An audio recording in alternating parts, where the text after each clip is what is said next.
Boa tarde, turma. Vamos estudar? Bem, eu venho hoje aqui discutir com vocês um assunto que nós já havíamos começado a conversar sobre ele lá na nossa sala de aula. É como que eu vou entregar as minhas produções de texto e em que lugar? Bom, vocês sabem que eu peço o bloco pautado, que eu acho que ele tem uma folha mais fácil de ser destacada, né? É uma folha apropriada para que a gente possa fazer as nossas produções de texto. O que vocês me entregam é um texto escrito ali, de acordo com o texto que eu peço. Vocês têm que pensar quais são as características daquele texto para que vocês disponham ele na folha. Não é isso mesmo? Sim. Bom, quando se trata de um texto narrativo, onde vai se narrar um fato, um acontecimento, uma história, um mito, uma lenda, uma fábula, geralmente, o que nós temos que fazer?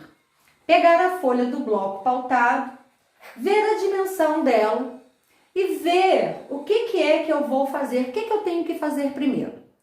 A primeira grande questão é: destaquem já de uma vez a folha do bloco pautado. Por quê? Muitas das vezes o aluno vai, coloca o título no lugar correto, coloca o seu nome, faz a descrição do texto e aí na hora que vai destacar, ele rasga a folha para entregar. E isso, gente, é dado como erro. Não se pode entregar uma folha com uma produção de texto ou redação, como alguns já chamam por aí, né? Vocês vão crescendo, vocês vão ver que vai ter o nome de redação também. E entrega para o professor a folha rasgada. Então tenham atenção a isso, atentem-se a isso. Abrir o bloco é folha para destacar, porque a folha do bloco pautado nada mais é do que uma folha de rascunho. Ah, mas se é rascunho eu não posso rasgar? Não, não pode rasgar, não pode devolver rasgada, tá ok? Mesmo que você tenha escrito, eu escrevi um texto em 4 folhas, eu rasguei as 4 folhas, você tem que novamente passar a limpo o seu texto. Regra número 1, combinado? Regra número 2, olhei para a folha.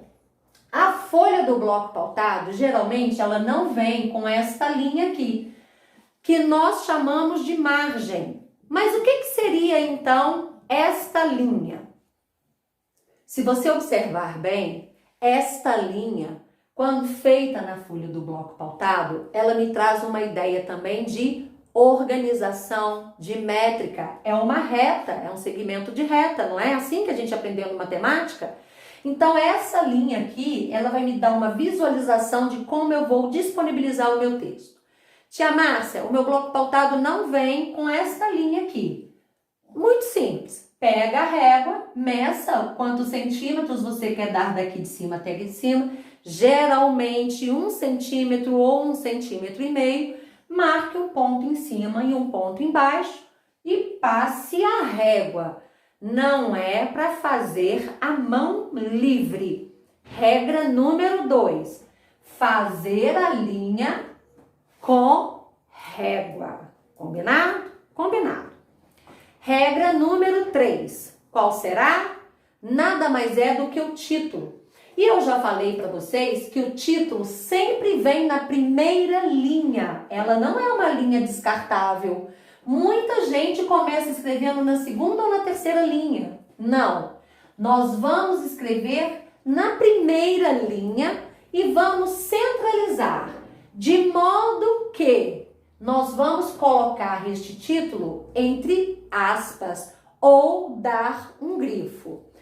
Na nossa avaliação de língua portuguesa, por exemplo, eu pedi que vocês fizessem um texto expositivo, que daqui a pouco nós vamos falar sobre as características dele, sobre o cordel, sobre o que nós conversamos sobre o cordel, sobre o que nós já aprendemos sobre o cordel. Veja bem, Quando você está numa avaliação em que você não pode ter acesso às informações nos livros, na internet, nos livros didáticos, no dicionário, o que você tem que fazer? Você tem que recorrer ao que você já sabe. E o texto nada mais é do que isso, uma produção sua e não uma produção de alguém. Você pode se lembrar e recorrer de sua memória do que você viu escrito, mas na hora que você vai transcrever, com certeza é uma produção sua. Então veja bem, vamos supor que eu falei lá, eu quero um texto expositivo sobre o cordel. Vocês poderiam usar como texto, como título, o cordel. Vejam que eu chamei atenção com as aspas. Eu estou mostrando, eu mirei mais ou menos o centro, certo? E agora eu escrevi aqui o título. Deixa eu verificar, será que cordel realmente é com L? É com U? Aí eu posso me dirigir ao significado no dicionário. E é bom que se vá no dicionário físico, né, gente? Para que a gente, tenha o hábito de saber procurar as palavras lá.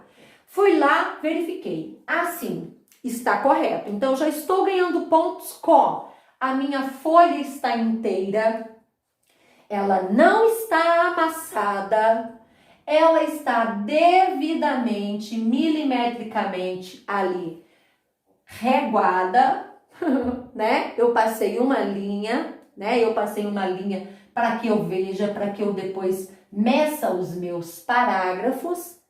Essa margem vai me dar uma ideia de organização melhor. E agora o segundo grande ponto. Do lado direito da segunda linha, eu venho aqui e escrevo o meu nome. Então, eu venho aqui e ponho o meu nome. Tranquilo?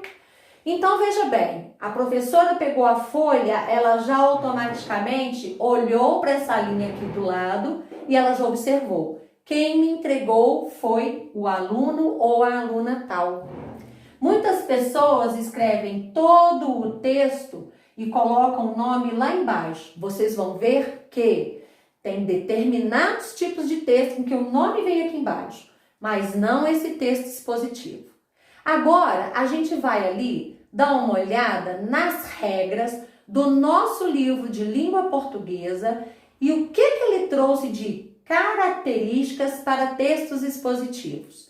Tia Márcia, mas você falou que a gente não pode recorrer ao livro? Não, estou recorrendo às regras para que a gente vá compor o nosso texto, já que agora, ele já está colocado limpo, organizado, com a margem devidamente pronto para que eu coloque as minhas ideias. Então vamos lá entender o conceito de qual foi o tipo de texto que o professor ou a professora pediu a produção. Combinado?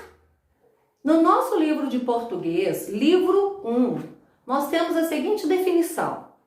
O texto expositivo deve ter um título e é composto de 3 partes. Introdução, ou seja, apresenta o tema, a ideia principal. Desenvolvimento, amplia o tema, um modo de organizar as informações e apresentá-las em sequência, que pode ser marcada como por expressões primeiro, depois, em seguida, finalmente. E nós temos a terceira e última parte, que é a conclusão. Ele retoma e encerra a ideia principal. Então, vamos anotar as 3 partes de um texto expositivo. Peguem o caderno de língua portuguesa e vamos lá. Então vejam bem o que eu li para vocês. Possui uma introdução, um desenvolvimento e uma conclusão que eu ainda nem coloquei aqui. Então vejam vocês, eu não busquei nenhuma informação em livro nenhum. Eu comecei a minha produção introduzir com o que eu já conhecia, com o que eu tenho absorvido de entendimento, e também estou fazendo o meu desenvolvimento na minha produção de acordo com o meu pensamento do que eu aprendi. Vejam só, o título está mais ou menos centralizado, o meu nome está do lado direito da folha, e agora eu introduzi, falando do assunto cordel, lá de quando ele realmente começou. O que é o que eu já sabia? A literatura de cordel chegou no Brasil no século XVIII e contava histórias do povo. Então eu comecei a falar do cordel de quando ele começou. A gente tem que fazer essa introdução do começo do assunto realmente. Depois do desenvolvimento, eu vou continuar falando o que eu aprendi depois que ele chegou aqui no Brasil no século XVIII e era um conto popular. Vou continuar. Parágrafo. Ela, que eu estou falando de a literatura de cordel, veio da Europa. É escrita com rimas, com métrica fixa e possui musicalidade. É de grande importância para o folclore, principalmente o nordestino. Possui estilogravuras para ilustrá-las. Pessoas se destacaram na literatura de cordel como J. Borges. Eu acabei a minha escrita? Não, eu não acabei a minha produção. Mas eu quero chamar a atenção de vocês para outra coisa que as pessoas incorrem num erro muito grande.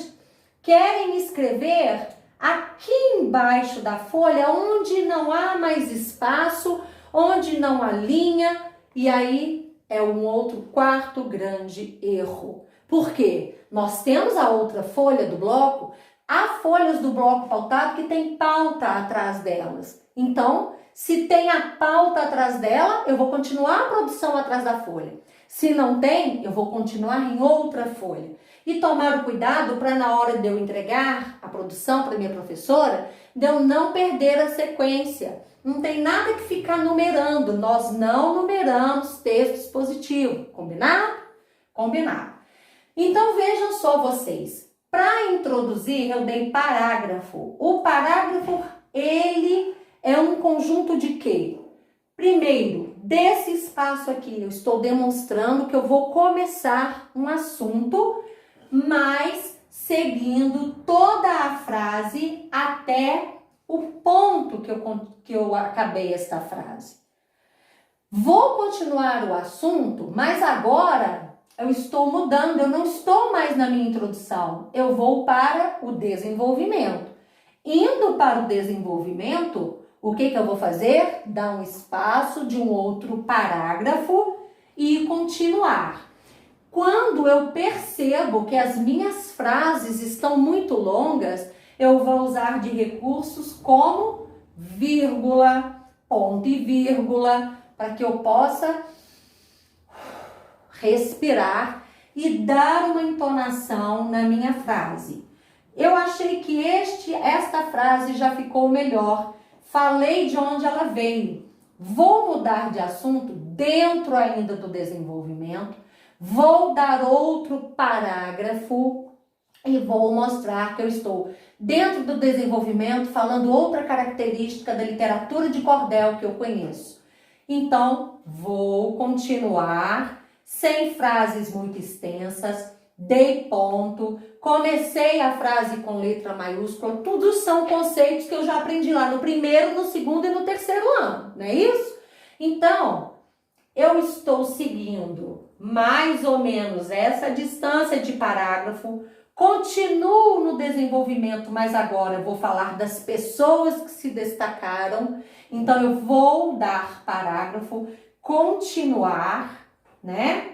E vejam bem, só que neste pequeno espaço, nesta primeira folha, eu já dei 4 parágrafos para eu mostrar que além de todo o mecanismo que eu já preparei a minha folha, eu estou organizando agora o texto. Amassei a folha? Foi preciso amassar a folha? Não, não foi preciso amassar a folha. Tenham atenção. Vou seguir ainda no desenvolvimento, continuando a falar. Eu não acabei o meu parágrafo, eu não acabei a minha frase, eu não dei ponto final nesta frase. Isso quer dizer que na próxima folha eu vou continuar na primeira linha sem dar parágrafo. Por quê? É continuidade do meu assunto aqui. Então, espera só um minutinho que eu já volto com a segunda folha. Então, agora vejam só. Continuando ainda naquele meu parágrafo da folha anterior, eu continuei na primeira linha, perto da margem, sem dar parágrafo, porque eu continuei o meu assunto. Continuei o meu assunto, mas eu encerrei ele por aqui. Agora eu ainda estou dentro do desenvolvimento e eu quero falar um pouco mais sobre a xilogravura, porque é um assunto extenso, eu sei mais para eu expor neste texto que eu sei. Então, coloquei que a xilogravura é um desenho feito à mão, transcrito em uma madeira e depois talhado. O artista, então, passa a tinta, geralmente preta, e faz a impressão na folha como se fosse um carimbo. Vou dar a minha conclusão. Vou voltar um pouco no que eu falei na introdução. A literatura de cordel, vinda com os portugueses. Vou agora colocar o que eu coloquei um pouco no desenvolvimento e vou fechar o assunto. É bem tradicional no Nordeste brasileiro. Ela é reconhecida como patrimônio cultural e imaterial. A impressão em folhas ainda deixa essa cultura viva. Encerrei. Eu falei tudo o que eu sabia sobre o cordel. Eu não usei palavras científicas. Eu não coloquei a minha opinião própria, se eu gosto, se eu não gosto, se J. Borges tem umas xilogravuras maravilhosas ou não. Não é nada disso. Por quê? O texto expositivo, ele se compõe de 3 partes. Introdução, desenvolvimento, conclusão. E eu tenho que ser preciso naquilo. Eu não posso estar viajando muito em outras coisas, em outras partes. Vejam vocês que eu citei J. Borges e Patativa do Assaré, porque eu só citei eles porque eles fazem parte do cordel. Eu não estou fazendo um texto sobre eles. Se eu estivesse fazendo um texto sobre eles, o meu texto expositivo seria falando do quê? Lá na introdução, como que começou a vida dele, o desenvolvimento, o que ele faz da vida dele e a conclusão, como que essa obra dele está sendo reconhecida até hoje. Então, nós temos que tomar cuidado. A professora pediu uma produção expositiva. Eu coloquei ali tudo o que eu sei da minha cabeça. Vejam vocês acham? Não está bem parecido que eu tirei da minha memória? Eu não fui buscar termos científicos do livro, de uma internet, de um site sobre o cordel. Então, gente, vocês têm que tomar cuidado também com isso, porque chegou para mim textos com 3 linhas. E 3 linhas é um outro tipo de texto que se chamaria bilhete. E que a fala seria informal, né? Chegou para mim o texto já desenvolvido, mas eu percebi que lá tinha texto copiado, com palavras que não são próprias daquela pessoa. Você vê que usou termos acadêmicos, usou palavras mais adultizadas. Então, vocês têm que tomar cuidado com isso também. Porque às vezes está achando que está enchendo o texto expositivo, está colocando bastante informação lá, mas eu estou sacando, ou qualquer professor vai sacar que o aluno copiou o texto e não fez o texto dele propriamente. Então, isto também está sendo avaliado. Se o texto realmente vem com as características dele e se o texto realmente é do aluno. Combinado? Um beijo, espero que vocês tenham entendido. A gente discute agora as nossas produções também na nossa aula online.